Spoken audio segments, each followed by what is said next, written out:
In our last video, we discussed some of the things that you can do on an individual step on the Crave. Today, we're going to look at some operations you can take on sequences themselves. So let's make a little sequence.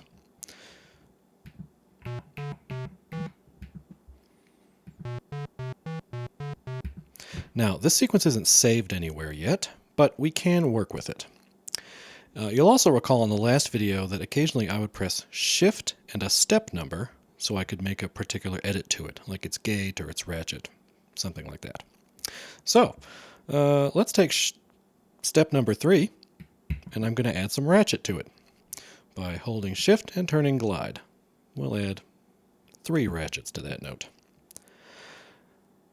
I'm going to press Shift and step 2 and edit that step. I'm going to change its gate time. We're going to turn it down to, say, 1. Let's do step 4 and give it an accent. And then, when I'm done editing, I'm just going to press Shift 4 again. Now let's press play. Let's press play. Let's press play.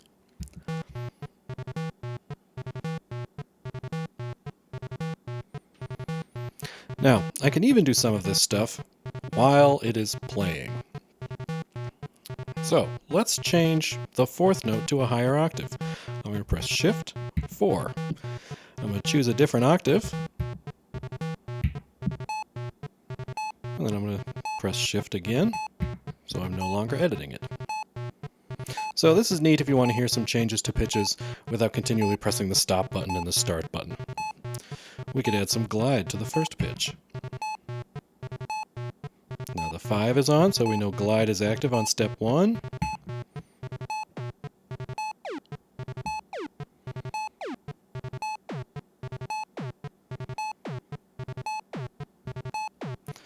Alright, so let's say I love my 4-note sequence, but what I really want is a 7-step sequence. Now, I could press Shift, Reset, and Pattern, delete the whole thing, re-record it, but I don't want to go back and change everything that I just changed here. So the way that I can do this is by pressing Shift and Set End, this key here. Now I can choose where I want my sequence to end. So I'm going to press 7. Now when I press play, you'll see the 7 is flashing, which means it's the end of my sequence.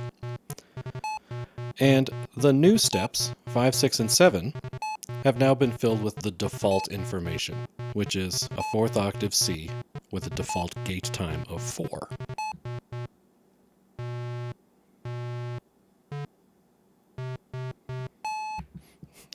It also took a long time for it to realize that the tempo knob had been turned down when I changed the gate time. So yeah, we noticed that in our last video. Sometimes it would catch up really quickly. Sometimes, wow, that took a long time. Now my pattern is 7 steps long. But what if I wanted even longer than 8? Well, for that, I'm going to need to go to a new page. Let's say I wanted a 13-step sequence. These are steps 1 through 8. If I press page, you'll see this jumps to the number 2. Now I'm editing steps 9, 10, 11, 12, 13, 14, 15, 16. Press page again. Now I'm on 17 through whatever it is, 25. And then here I'm on 17 through 24, sorry, and then 25 through 32. All right, so we're going to go back to page 2, and I want to end here on step 13. So I'm going to press Shift, Set End, 5. Then I'm going to press play. Now, you'll notice I'm not seeing all the lights as I go. It's only until it comes to page 2. And that's because this page light is still active. So if you press Shift Page, now we get the behavior that we expect, where it tracks page 1, jumps to page 2, and we're seeing each step light up as we get to it. All right, let's go back to a blank sequence. Shift, Reset, Pattern. I want to get to page 1. Now notice I just pushed Shift Page and I'm still on page 2. Got to get back to page 1. Shift page. Still goes to page 2. This is an annoying little thing that it does. Press play. Now it's back at 1. So occasionally if you find yourself having trouble getting back to 1, shift page, make sure that light is off, press play, and just try to get it back to the default behavior. Let's move our octave back to the red light above 4. Let's make a new sequence. Now I can make some changes to the way this is playing back as it's playing. I can change the tempo.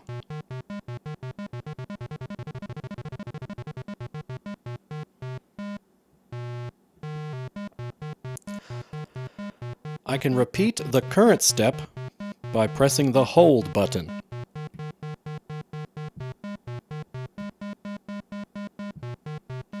I can start the sequence over on the next beat by pressing reset.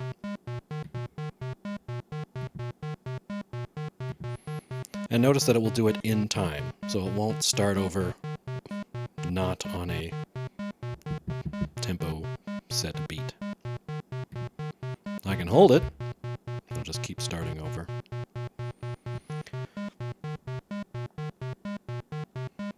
Also notice that if I stop my sequence midway through, so I just stopped it during the second step, if I push play, it started over on step 3. So it remembers where you were. If you want to stop your sequence and go back to the beginning, stop, press reset. Now it'll start over at the beginning.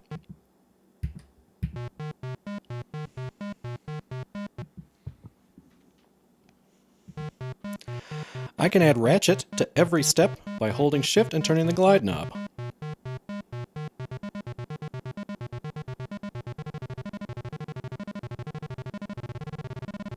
And that will last as long as I'm holding shift. And when I'm done, it goes back to whatever was saved in each step.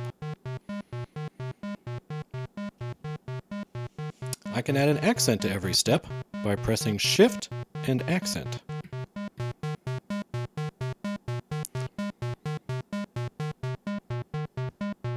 That'll last as long as I'm holding the accent button.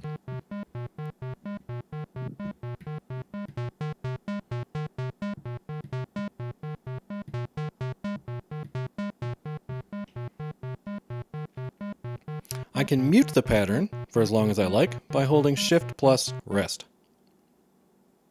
And as soon as I let go, it comes back.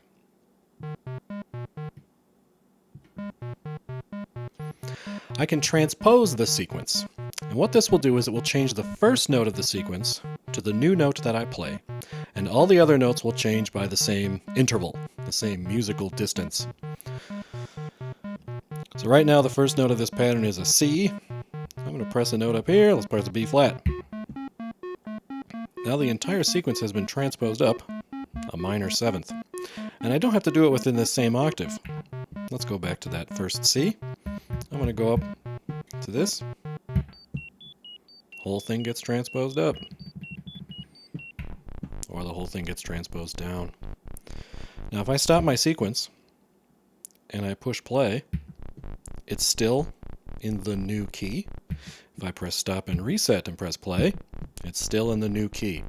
So don't forget where your sequence starts if you need to get back to it, because you will have to do that yourself.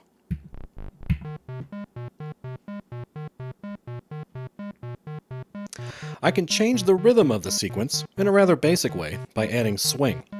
And what this will do, it will change from the default behavior of each step lasting the same amount of time to making one step longer and the next step shorter in alternating pairs.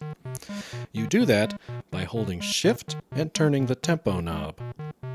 When there's one green light, no swing. Now one note is slightly longer than the next.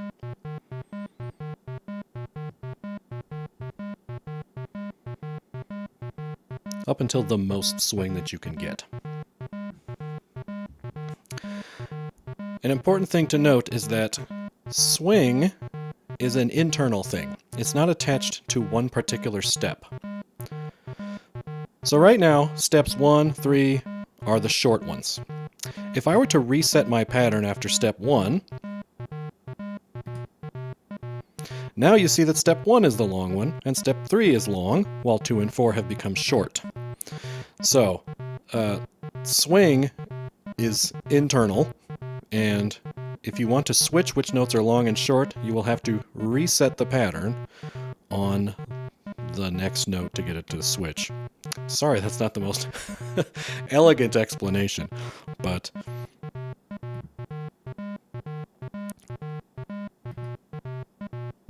that's how you can get which of the pair is long, by pressing reset after the first note of the pair.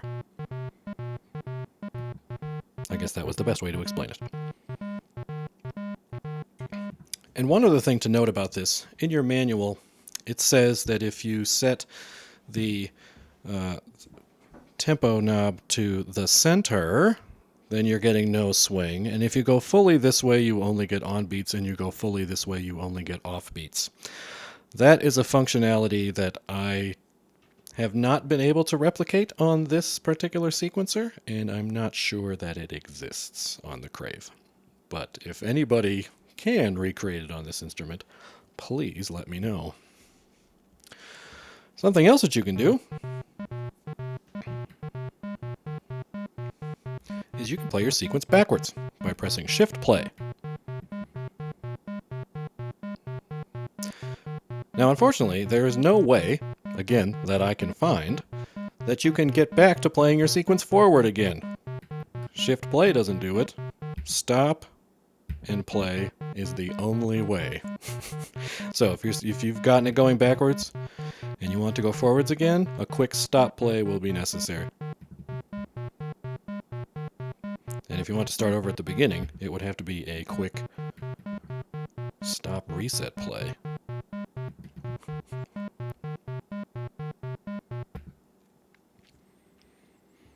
Okay, now we have been using entirely the default mode of entering sequences, which is keyboard mode. And you know that that's the one we've got because when we work here, we have the green light. In our next video, we're going to look at step edit mode, which is only a couple small differences, but very useful ones. And then also we'll start talking about how we can actually save the sequences we've been working on. All right, see you in the next one.